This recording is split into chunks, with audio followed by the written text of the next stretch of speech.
G'day YouTubers and thank you for tuning in to today's another Thursday the 21st of May of 2026 vlog. This is obviously part 2 and again we're going to be talking about meteorology because obviously the weather in our country has been absolutely abysmal and strangely enough I never ever thought I was going to be doing Thursday the 21st of May as, let's just say, the filming date for me to try and create one of those, what do you call them, special vlogs.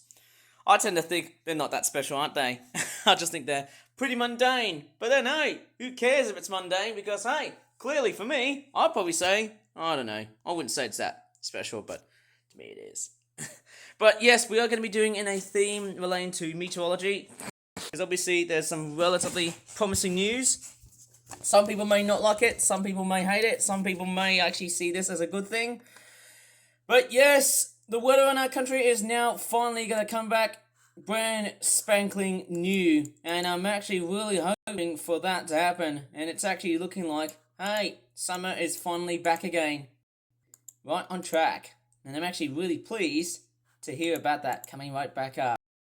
And I do know today is a little bit of a, it's a bit of a cooler day today outside. But yet again, today is actually going to be quite, I think this would be the last out of all of the cold and chilly days that we had so far because we've been still stuck in that polar air mass for basically a week. Yeah, basically I'm going to show you the pressure chart right now.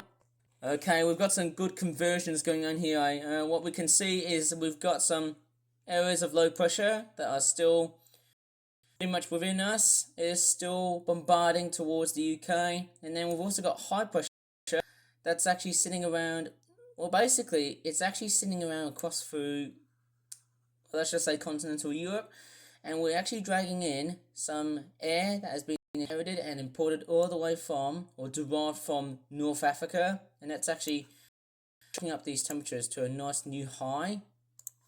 And if I zoom out, okay, so this is actually looking really good. The temperature anomalies are actually stunning since, yes, we've got the Mediterranean looking absolutely hot. But there's also another thing, look how hot Morocco is. Look at that. It's actually incredibly hot in Morocco. And then if we go down with Timbuktu in Sudan, oh sorry, where's Timbuktu? Let me see where this is. Mali. Okay, that's like an African country. Long way from us, isn't it? Is that like part of the Sahara? I think it is. Yes, it is part of the Sahara. Because how hot, arid, and dry the air mass is from. And as you can see, this hot air that we're getting all the way up from North Africa down south, yes, this is very beneficial. I might also talk about America at the moment because a lot of people would have probably said to me, hey Ivan, you can't complain about the goddamn weather we have in the United States. It's obviously pretty much normal. Well then, hey, yes, there's a lot of stormy weather activity here going on, but yes, it is a very strange coincidence because we need to look at the jet stream, which is actually fairly interesting to look at. I wonder why I picked meteorology as one of the weirdest subjects that I've actually decided to do so. And I'm sure my American audience will probably say, well, Ivan, why are you covering about the United States of America in terms of weather? Well, basically, strangely enough, I initially thought that, well, I thought I was going to be pretty much doing the exact same thing, but apparently, just because the UK is actually getting extremely hot during May doesn't exactly mean that every country has to do so. You know, you got to really think about other weather patterns that are already hitting across other parts of the world. So I do apologise for such miscommunications from the first vlog that I've done so far. But hey, yet again, we are getting some really good hot temperatures by the end of this month, of course. And although, yes, we are getting a little bit more cooler next week, after the first initial hot weather event, which will take place from Friday of this week towards, like, I would say roughly Thursday of next week, and then back to, let's just say, low teens, let's say low 20s, I think, mid to low 20s, I think it is, which is the maximum, I think, about Friday of next week. It is strange in how the weather seems to seesaw up and down south, which is quite unusual, and it is quite funny. I wonder why, yes, South Burlington in Vermont, as I'm seeing on the screen here, has seen such a very new low. I've never expected, and I think what's pretty much causing is, yes, we've got this weird undulation of the jet stream that's actually been empowering a lot of Canadian air sinking down south, and that's probably the main reason why we've seen some very strange temperature anomalies. And actually thinking about this, last week, Washington DC has actually recorded such unusually warm, if not hot temperatures. Very interesting when you think about it. That is quite strange. You know, surrounding across by Canada, which is continental, and then you've also got the Gulf of Mexico, which is probably the much more tropical, moist, and maritime sort of air mass that actually envelopes its way to bringing hotter temperatures. Well, yes, I think that's more like it, doesn't it? And it is interesting to see why some weather systems do seem to funnel up and down, depending on how you see it. It is quite strange, somehow, but then hey, how would I even know, or how would I even care about which weather system is pretty much hitting at which part? It's a bit strange, isn't it? Like, are we heading for some mass entropy yet? Is this a climatic crisis going on here, or is it just something that's a bit not that normal for what both countries have to serve in? It is interesting to see why London is now hotter than Chicago, and you can see why. I think because of the presence of cold air during May, and I think I'm pretty sure about this, but even though summer has arrived in Alaska and Canada, you know, midnight sun periods are getting very likely, I suppose say. It is still very much inundated by cold air, because let's take a look at the jet stream. I am quite curious to see how the jet stream has been doing so far. So, here's of course the UK itself. It has been very much positioned to the south, but looking closely, we have actually seen some much more recent updates. The jet stream is actually moving up north, and that's actually allowing such warmer temperatures or hotter tropical African air that's actually coming all the way from the Sahara. But further predictions also say that by the end of, well, let's just say the near end of next week, we will also predict that the jet stream is also going to dip south. So there is quite a bit of a strange juxtaposition within various jet stream pathways. It is very weird to see the jet stream that sort of breaks down, like so, of course.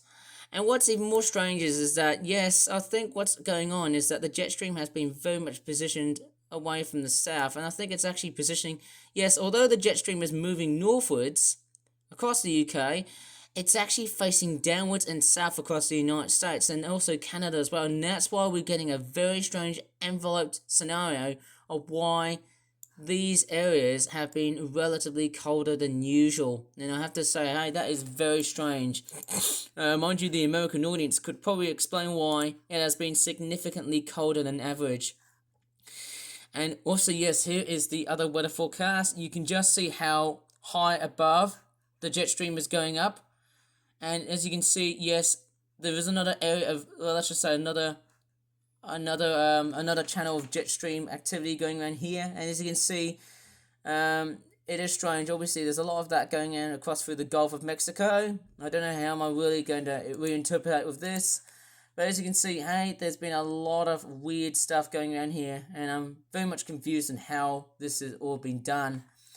Let's not forget, there's actually been quite a lot of stormy activity across through many parts of the United States of America. And actually, if you look at this, so I'm quite curious, but let me just see. So let me go ahead and show you. There's been a lot of relatively stormy activity across through parts of the United States of America. I'll just do an F11 full screen view of that. So obviously we've basically got a lot of stormy activity that's been basically bashing and lashing out across through the southeastern parts of the United States of America are the much more, well, let's just say warm to humid type areas, especially Florida, if you know what your states are like, and Texas as well. There's been a lot of stormy activity in Texas.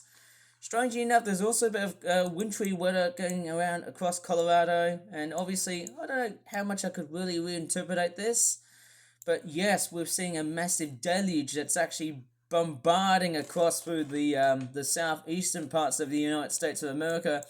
And then if you look at the Midwest, what's even more strange is there's also some very unusual snowy activity that's actually been dumping across through the mountains of Colorado, and also let's just say the western parts, not extending further beyond, you know, let's just say, Oregon and Canada, of course. That's British Columbia, Canada.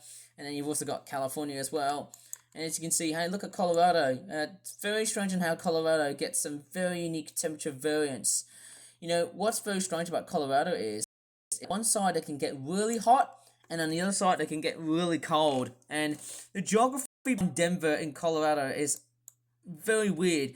And I think it has to do with the Grand Canyon and the Rocky Mountains theory, because I'm pretty sure if you know your weather so much, I think there's like a phenomenon called the phone effect, where one side of the area or one side of the location that you're in is warm and dry, and the other side is basically, well, let's just say cooler and wetter at the same time. So I need to go ahead and blow my nose with my freaking jumper because I'm too lazy.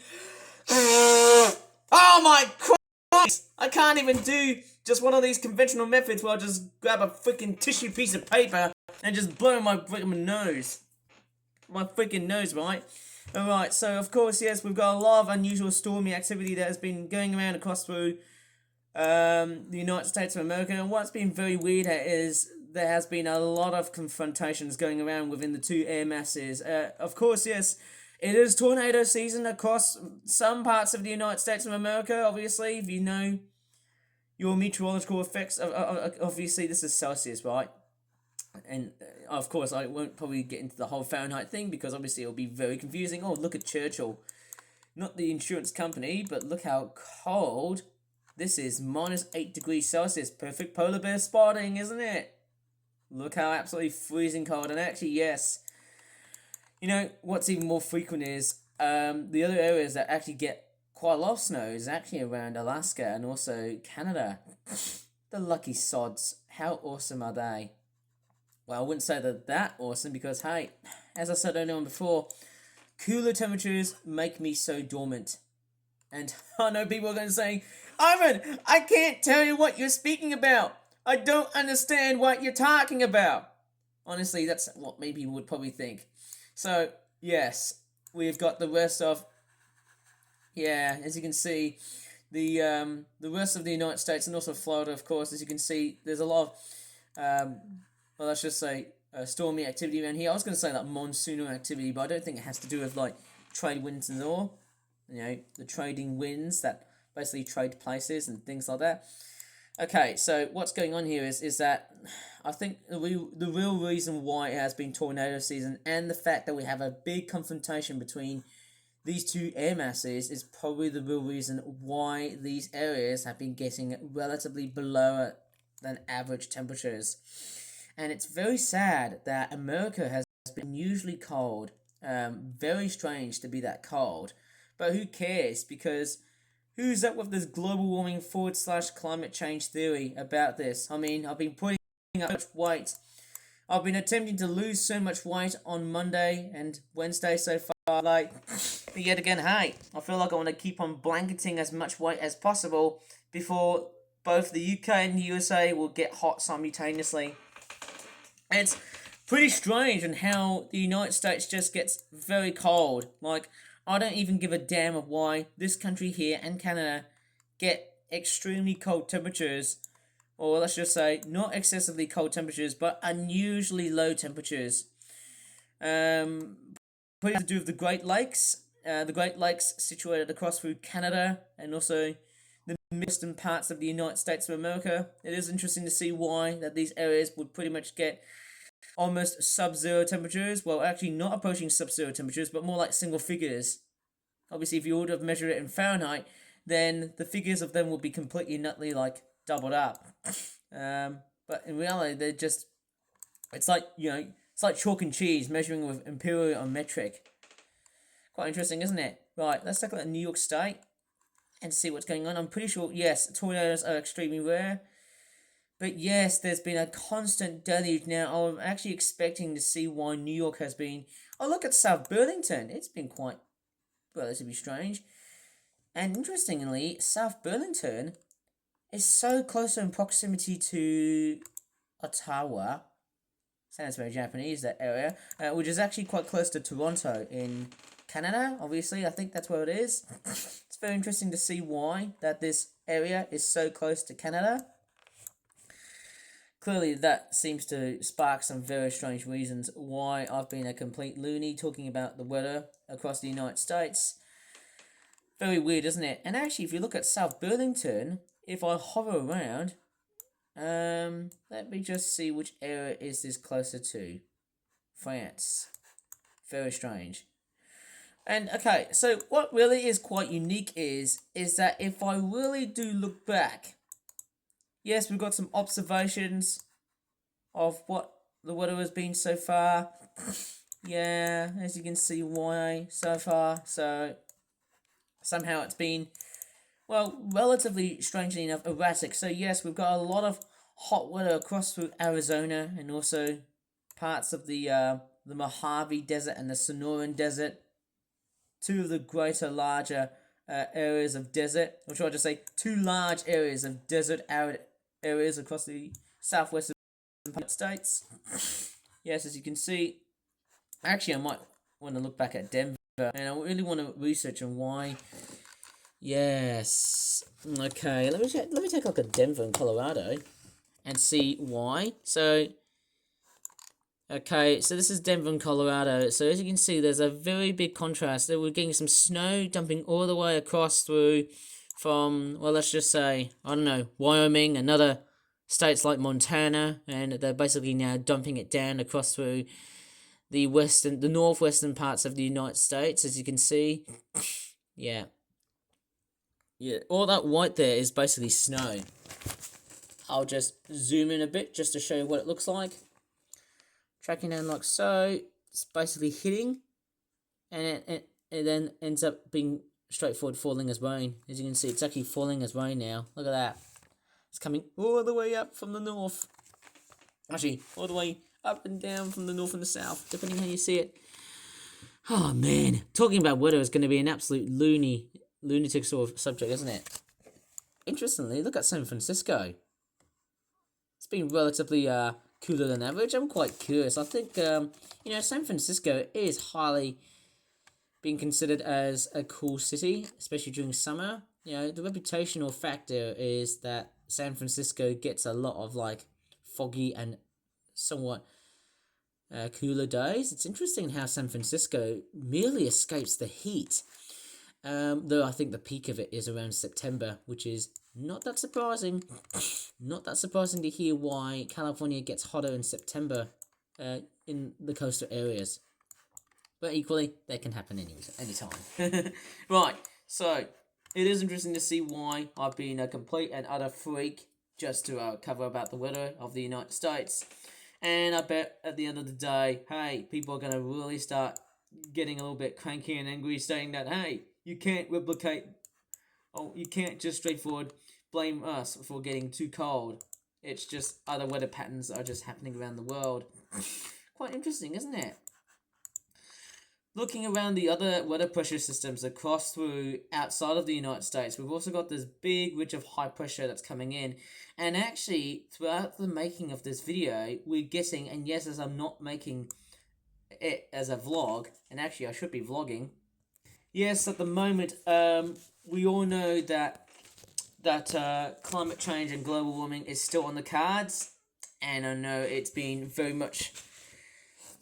on the news of late, but yes, we've got a super El Nino phenomenon that's actually happening at the moment, so who knows, I wonder what kind of major significant impact, maybe further increased chances of getting more heat waves, possibly longer flood and drought periods, and possibly the increasing periods of, hurricane and typhoon and cyclone activity around late summer and autumn.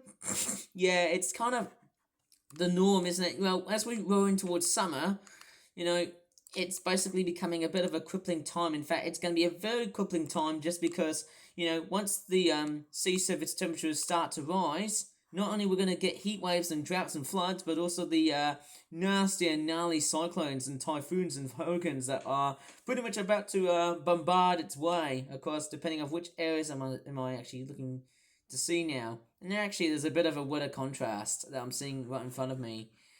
Okay, let me have a look. Okay, for those who know your meteorology quite well, we've got a big ridge of high pressure coming all the way from Hawaii and the Pacific Ocean just east of Japan, And we've also got a low pressure system that's actually okay, I'm really confused of what's happening to Japan now. Is that like a trough area? I can't really tell. Alaska is getting quite a bit of, let's just say, a deep wintry looking storm very late in the season. Okay, so it's not just the UK that gets very relatively late wintry sort of weather. You know, in late spring and early summer, like that one time in 1975 in June where we had snow in the UK, and also 2 years ago in July of 2024 there was like snow in the Highlands. How freaking weird is that to get such a weather phenomenon like that? Yes, okay, so we can see all sorts of, look at that cyclonic activity going on here, eh? I bet it's some sort of, I don't know, I don't know if it's like a polar blast or anything like that. I don't think it is, because it needs to come all the way from the Arctic. Maybe I need to take a look at the pressure chart and see the weather for myself. And as I can start to see, it looks like we're getting two identical maps of the UK, which is quite unusual to see. Right, we've got a polar blast that's basically hitting across Canada and also Alaska, of course, because they're already relatively north.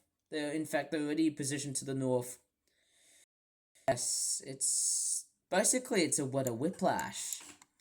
So yeah, that's what it is. It's just a weather whiplash. So there's nothing else I could basically just other than just repeating the exact same thing. Oh, look at Iceland. Iceland's rather endurance so far. It's only getting rain instead of snow. Oh wait, there is some snow. Whoever thought so? Look at that. UK's getting cooked. I mean, look at that. The only thing that really replicates it is Edinburgh and Manchester. Well, actually, Edinburgh is actually a hot weather. How cool is that?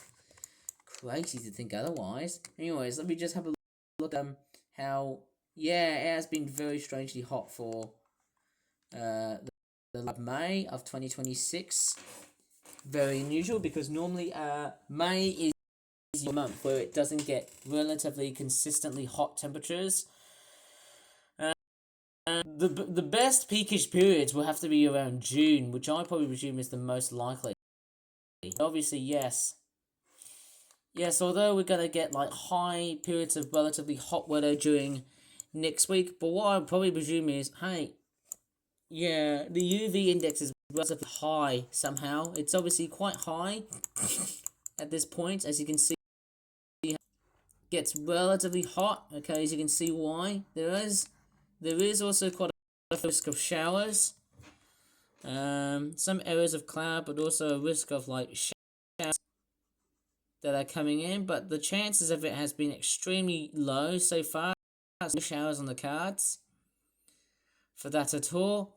And I think the real reason why we go to amounts of drought like weather periods is that, of course, yes, if I look at BBC weather, yes, as we can see, it's been very relatively yeah, you can see how warm and sunny it has been so far. And oh yes, we have looked at news reports relating to this, the El Nino effect. Next year, of course, is going to be a massive year for El Nino, probably because of just how likely. I'm probably predicting that next year is going to be a much more severe drought for the UK. I dare say it'll be a major prediction. Next year, there'll be another drought. I'm probably thinking there will be another drought next year. Who knows about that? Well, maybe, who knows? Are we getting much weird, arid, like, weather events next year? I'm probably thinking so, yes. We might get a drier than average year next year. But we're just going to recover by... We're just going to get completely nutty recovered by such relatively good amounts of respited air, you know. Some wet weather and cold weather. I mean, that's not going to be a very good thing. Hey, let me just go back. Let me just straightforward end this video here, because obviously I've been blabbing way too much. Oh, go away. We can't do that. Goddamn politicians. Okay, so yes, we've been stuck in some really obstinate cloudy weather, which has been totally stuck, and I don't know what's going on here, eh? It's been totally like that for the amount of days. It's been relatively boring. Boring as hell. Once the warm weather appears, we will start to see a nice contrast of how good we're gonna get this week. By Friday, Saturday, and Sunday. Up and towards Friday of next week, who knows? The weather will remain sunny and also good at the same time. Let's just hope that the warm air is happy and straightforward there to survive. I'm sure about that. Anyways, I'm gonna leave this video here. Obviously that was quite a more than just being a vlogger. So actually, it's a vlog for video. I wouldn't say it's vloggers because we haven't reached towards August yet. But yeah, very interesting, isn't it? We've been getting some relatively warm temperatures so far. Half term, which is excellent to know because hey, once half term ends and then once everyone goes back to school, the summer itself, actually meteorological summer, starts up pretty rotten. Right, I'm gonna leave the video here. If you really enjoyed in this video talking about so far, it's been quite a very strange sort of video I've made. Sorry, I can't really speak fluently, but yes. Oh, okay, yes. It's been quite unusually weird to see why I've been talking about meteorology for this amazing Thursday the 21st special, because I would have never thought that this weather event has been picking me, it's been tapping on me on the shoulder. Don't talk to us like that. But then hey, that's just the that's just the dichotomy effect of just how our weather has been like. I mean, one side of, let's just say, the Atlantic Ocean is, one side of it being America and Canada very much cooler than average, whereas one side of it we're getting much more hotter than average. Thank you, Morocco, and the rest of Africa for bringing such hot air. Very nice, isn't it, when you get hot air all the way from Africa? Oh, look at Timbuktu. It's nearly approaching the 40 degrees mark. Okay, yeah, you can see why Timbuktu is definitely furnishing all its way. You can see how Timbuktu in Mali has been good so far. Really good.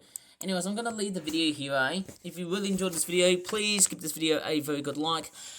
Subscribe more for that videos in the future, especially if you want me to vlog on forever and ever and ever. As always, thanks so much for watching, and bye for now. Haven't shown my face a lot. Damn it.